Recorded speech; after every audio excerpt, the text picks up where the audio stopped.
My name is Ben Judd. I am the only foreign producer at Capcom Japan. I am the producer for BIONIC COMMANDO. I'm Moto Hideshiro, and I'm the creative advisor on BIONIC COMMANDO. My name is Ulf Anderson. I'm the director of BIONIC COMMANDO. I'm basically the guy that's going to take the big fall and get hated by all the fans. With this title, obviously we're borrowing from the three major gaming continents, territories, whatever: Japan, Europe, and North America.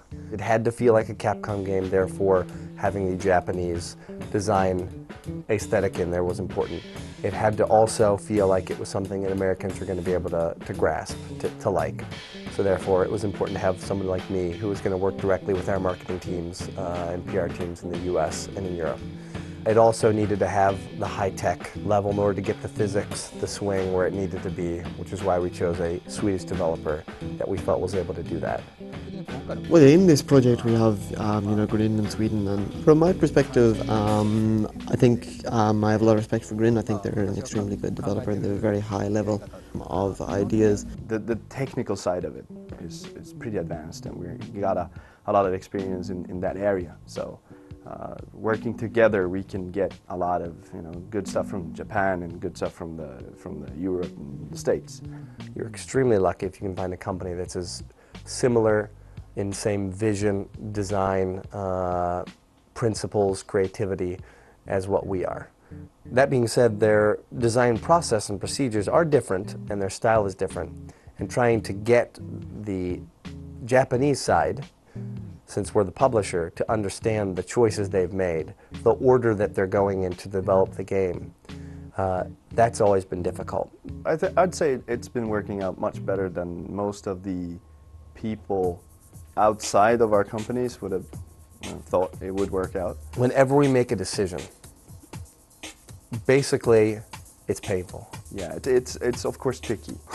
Because I can tell you from personal experience that there are certain key cultural differences, ways of communication, ways of thinking, different entertainment styles that just, they don't blend, they don't mix with each other. Regarding the vision of the project, it's basically where I think we shared more vision with the Japanese than with the Americans. I don't know, the Swedes are usually called like the Japanese of Europe. I don't know if that's true. We look like barbarians, so I don't know. The key deciding factor on what we're going to do and what we're not going to do is going to be a mixture of what the fans say. If it's something visual and it's something that we're debating on, it's going to be something that we focus test. For example, we did go and focus test the different character images. I know that the main character, we've chosen to go with dreadlocks, and that is a very unique choice. And there are no doubt going to be some people that say, what the hell? Why does he have dreadlocks? Approaching the game from a standpoint where we say, it needs to look really nice, but we need to use the visuals for gameplay. He needed something on his head from a game design perspective that when he swings is going to show off the velocity and the direction of where he's swinging. And this fit that perfectly. It was either that or give him long red flowing hair. And so I think we chose the lesser of two evils. The design team, they really wanted to go with red hair. We did focus test a red-haired character. He scored very low.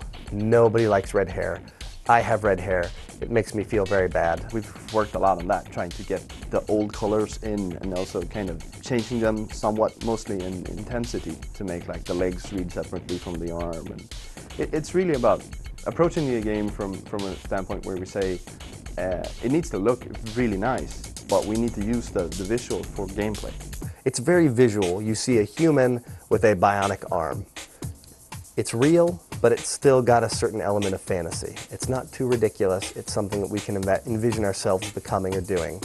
And everything that is on the arm has to do with the gameplay or the story.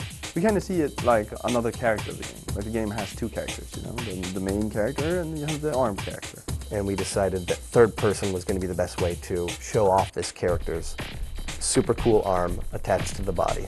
And then the last choice after that was, what kind of a wire system do we implement? Did we want to go with something that was just easy and you would randomly, automatically hook onto things?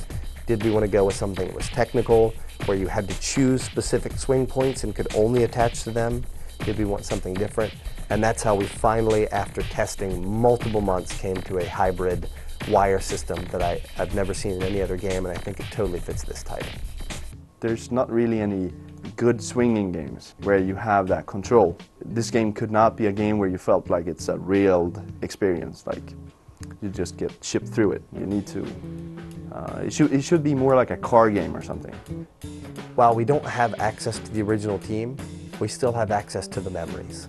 And I've been very thorough in trying to gather all that, because once again, I'm the biggest fan. You can be sure that when I started working at Capcom Japan, even though there still wasn't any plan for making the game, the first thing I wanted to do as a fanboy of the original game was, hey, did you work on BIONIC Commando? Or hey, did you know BIONIC Commando? And so I've heard plenty of stories about it. So I think we've gotten the essence that we needed to. And we've tried to remain very true to that while still updating it in a way that I think Western gamers are going to appreciate.